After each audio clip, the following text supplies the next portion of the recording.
Hola de nuevo, en este vídeo vamos a analizar el comentario de texto del discurso de Dolores Ibarro en el Congreso el 16 de junio de 1936. Así que allá vamos.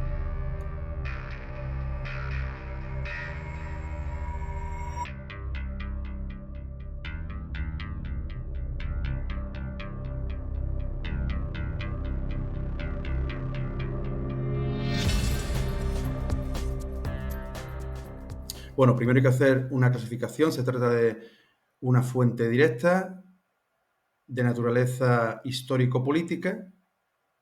Este discurso es de Dolores Ibarruri, diputada del Partido Comunista de España, y va dirigido a los demás parlamentarios, que eran un total de 474, y también al resto de los españoles, ya que la Cámara del Congreso de Diputados las Cortes Republicanas eran pues la esencia de la representación del pueblo español. Se marca en un contexto previo a la Guerra Civil Española, después de las elecciones de febrero del 36, en las cuales gana la coalición del Frente Popular, en la cual estaban partidos republicanos y partidos socialistas, partidos republicanos de centro, republicanos de izquierda, y también Partido Socialista, Partido Comunista, el POUM, que era trotskista, y otras fuerzas menores.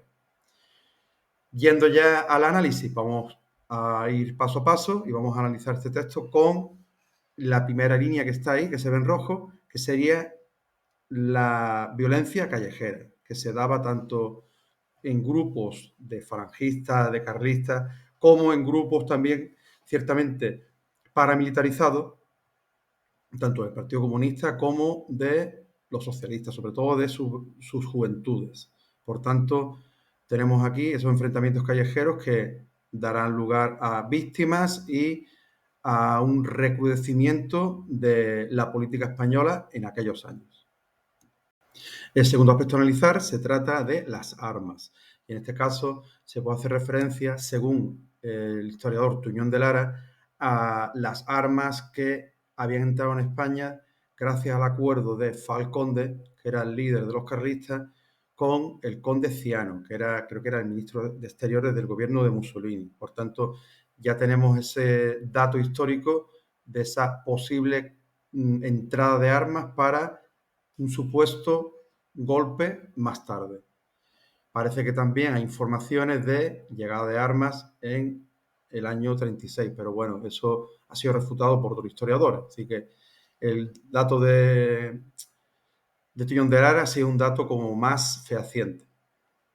El siguiente aspecto a analizar sería el periodo contrarreformista que se da en España ya a finales del 33, después de la victoria de la CEDA en las elecciones, solo que gobierna Alejandro Lerroux, que tenía 102 escaños, y se veía obligado a llevar la agenda política de la CEDA porque si no, no podía sacar prácticamente ningún tipo de ley. Se da un periodo de contrarreforma en el que se van eliminando, derogando o suavizando las medidas del gobierno social hazañista del año 31-33.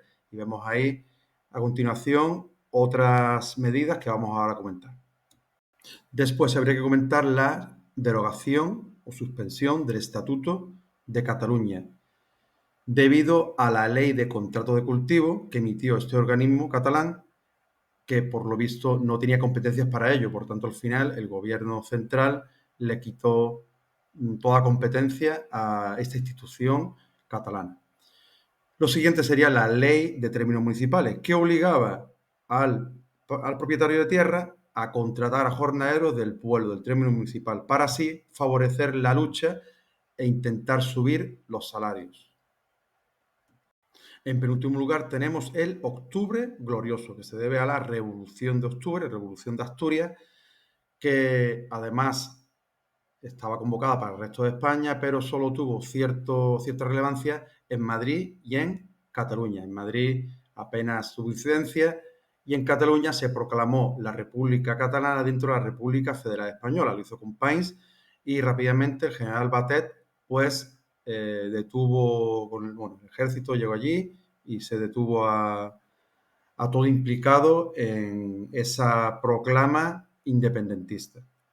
Por otro lado, en Asturias se crea la Alianza Obrera con la unión de CNT, UGT y Sindicato Minero Asturiano, con la idea de proclamar el socialismo libertario en toda la región.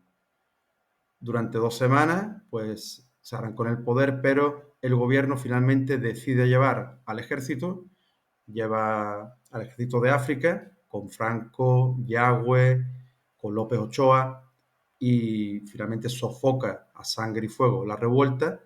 Finalmente fallecen unos 1.100 mineros y unos 450 militares o guardias civiles. Además, se detiene a gran cantidad de implicados en ese proceso revolucionario. Y finalmente, Dolores Ibarruri se refiere al fascismo. En este caso, atribuye de fascista a todo grupo reaccionario y lo mete todo en el mismo saco cuando habría que aclarar el término.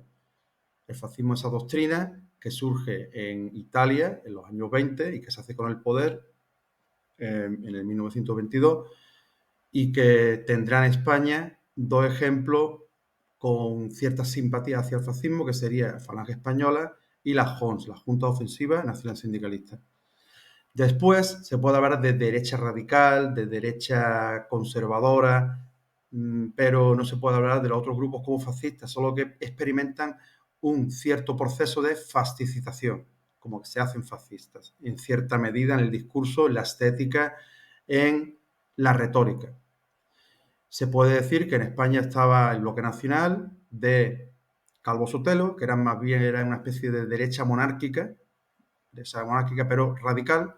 Después estaban los carlistas, que eran integristas, que querían en parte volver al antiguo régimen. Después tenemos el Partido de la Seda, que era una derecha posibilista con ciertos rasgos del partido de Dollfuss en Austria. Y ya por último, aunque más minoritario, era el Partido Nacionalista Español de Albiñana, que era un partido más residual. Por tanto, se puede hacer esa distinción entre grupos de cierta simpatía con el fascismo y de otros grupos de derecha radical que experimentan ese proceso de acercarse al fascismo. A continuación, pasamos a comentarios indicando los antecedentes y las consecuencias de dicho texto. Como antecedentes, hay que remontarse al reinado de Alfonso XIII con la dictadura de Primo de Rivera, que finalmente dimite a finales de enero de 1930. Y el rey, Alfonso XIII, manda a formar gobierno a otro general, a Dámaso Berenguer, pero se va a encontrar con la oposición de los partidos tradicionales, los conservadores y liberales, que no querían que se convocasen elecciones generales. Por tanto, termina dimitiendo y será el almirante Aznar el que finalmente convoque elecciones municipales. Y estas elecciones, el 12 de abril de 1931, la gana la coalición, la conjunción republicano-socialista. Y por tanto, el rey finalmente se exilia y se proclama el 14 de abril la Segunda República Española.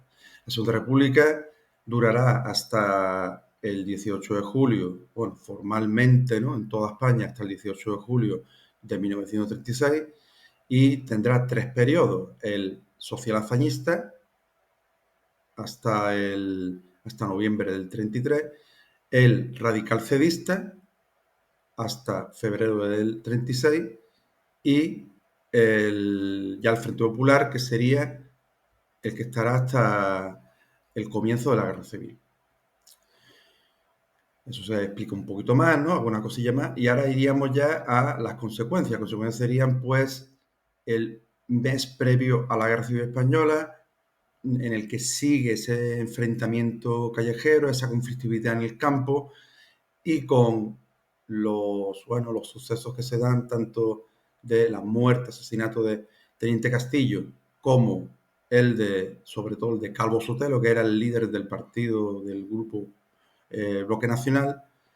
Tendremos ahí como algunos generales finalmente sí dan el salto a aceptar ese golpe de Estado que estaba planeado, pero que no tiene todavía una fecha fija de inicio. Por tanto, empezará la Guerra Civil Española, que durará hasta la Guerra Civil, que empieza el 18 de julio de 36, y que durará hasta el 1 de abril del 39 y que dará lugar posteriormente a la implantación de una dictadura de carácter personal, militarista y con ciertos rasgos fascistas que llega hasta noviembre de 1975.